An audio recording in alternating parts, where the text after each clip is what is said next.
Un chauffard sans permis tue un cycliste. Ça s'est passé à Avignon. Il avait loué une Lamborghini auprès d'une agence clandestine. La mort de ce cycliste, il avait 21 ans. Il est décédé dimanche dernier, fauché à grande vitesse sur une rocade aux portes de la ville. Le chauffard faisait l'objet d'une confiscation de son permis de conduire. Il se trouvait pourtant au volant de cette voiture de sport. Comment l'expliquer? Les précisions du correspondant d'Europe 1, Stéphane Burgat.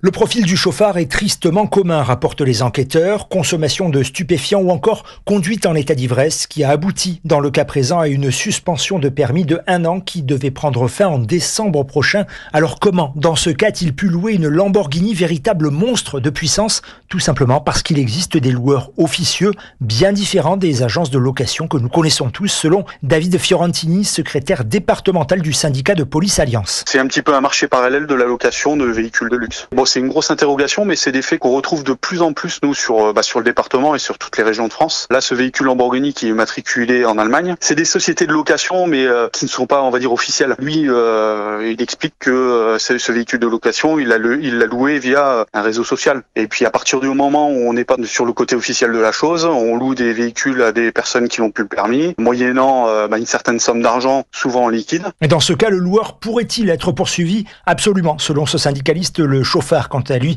devrait être mis en examen pour homicide involontaire aggravé. La victime, le cycliste, avait 51 ans.